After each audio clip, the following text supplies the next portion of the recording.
The Georgian aristocrat Richard Barry, 7th Earl Barrymore, was one of the most self-entitled, arrogant and unpleasant people to ever walk the face of the earth. In an era known for excess and debauchery, where the gap between rich and poor was huge, and the wealthiest in society lived a life where they could cater to their every whim without fear of consequence, Richard Barry was a man apart. He was known as the Rake of Rakes, and even his friend the Prince of Wales, who would go on to rule as George IV, called him Hellgate, as that was where he was invariably heading.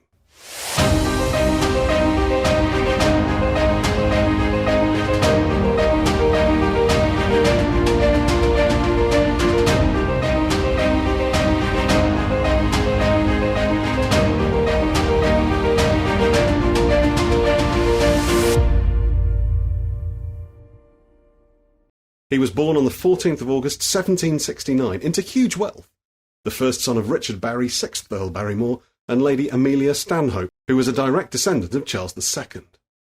When, at only 4 years old, his father died, his mother shipped him off to live with a tutor.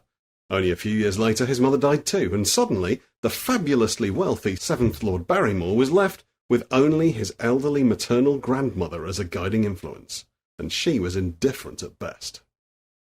At the age of 15, after years of running wild, doing essentially what he wanted, the young Lord Barrymore was sent to Eton, an exclusive and prestigious boarding school. It catered for the sons of the richest and most influential families in the country.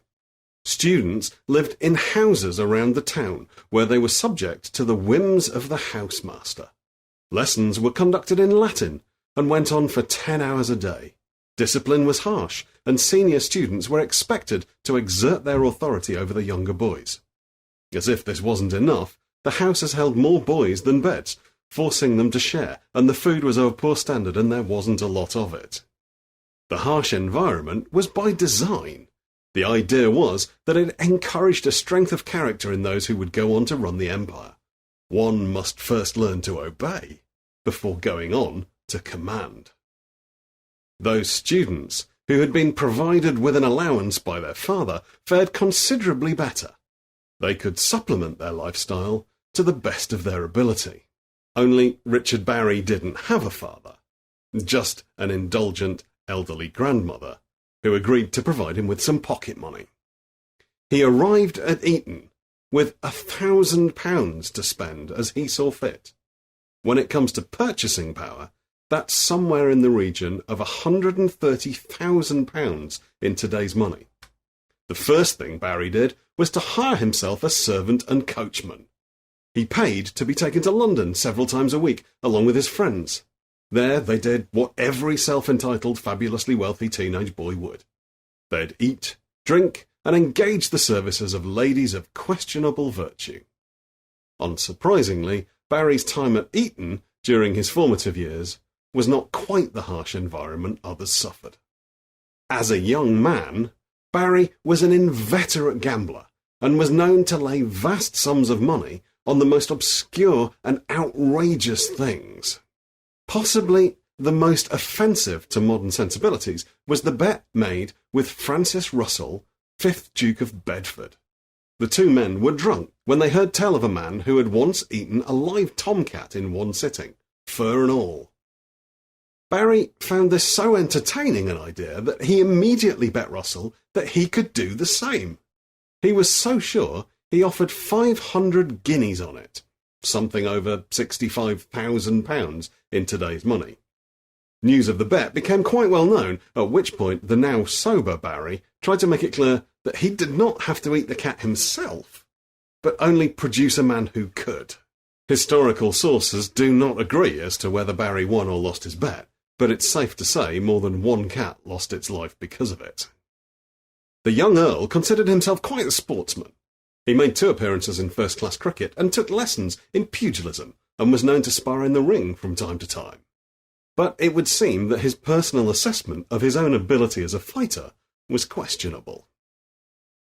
On a drunken night out in Brighton, Barry, accompanied by the famous boxer Hooper the Tin Man, caught sight of a man he believed had published an abusive pamphlet about his exploits. He marched across the street, and immediately started a set to. The two men were just coming to blows, and Hooper was about to step in when none other than the Prince of Wales himself stopped them. He didn't, however, mean to prevent them fighting, just to ensure that they did it properly. He was a close friend of Barry and a leading supporter of boxing, so he had passers-by form an impromptu ring in the street and acted as second to Barry to allow the two to settle their differences, as a true Regency gentleman should. But Barry was no gentleman. After having been punched to the ground, he responded by kicking his opponent hard in the groin. The prince berated him, but it was enough to stop the fight. Barry's opponent submitted, and once again, Barry's arrogance got him exactly what he wanted. After some years of spending money like water, Barry had amassed a large number of angry creditors. Rather than simply pay them off, he came up with a different plan. He decided to become a Member of Parliament. MPs were exempt from arrest, even for non-payment of debts. But more than that, it would provide him with huge influence and control over the men he owed money to. It would also put him in a position to receive large bribes for his vote in Commons. It was a stroke of genius. The only problem was that Barry was no politician.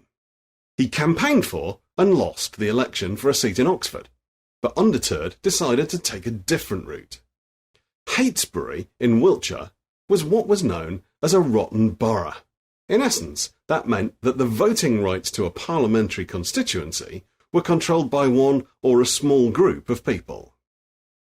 Heytesbury returned 2 MPs and was entirely controlled by Sir William Ashe Acorte. Barry simply paid him for the seat and was duly elected Member of Parliament for Heytesbury, alongside William Eden, 1st Baron Auckland, who, perhaps coincidentally, was also educated at Eton. Some years earlier, Barry had purchased a commission in the Royal Berkshire Militia, and with the rank of captain, he found himself with the task of escorting some French prisoners of war. As the officer in charge of 16 prisoners, he was required to keep his musket loaded and on him at all times. Somewhere between Rye and Folkestone, the party stopped for a meal. The Earl decamped to a local inn where he spent some hours enjoying their hospitality. On leaving, he climbed somewhat unsteadily into his gig, a small 2-wheeled carriage, and the party set off again. Whether it was due to the rough roads and the difficulty handling the reins, the fact that he'd drunk more than he should, or simply just bad luck, the Earl of Barrymore lost his grip on his musket. As he fumbled to catch it, it went off. 40 minutes later, aged only 24 years old, Barry was dead. He'd sold off all of his estate and squandered somewhere in the region of £50 million in today's money. But when all the finances had been sorted and all his creditors paid, there was surprisingly still money left. That, along with his title, passed to his younger brother. If you've enjoyed this video and would like to know a little bit more about the Earl's famous street fight, then there's a video on my other YouTube channel, English Martial Arts, that focuses entirely on that. There's a link in the description. I hope to see you there.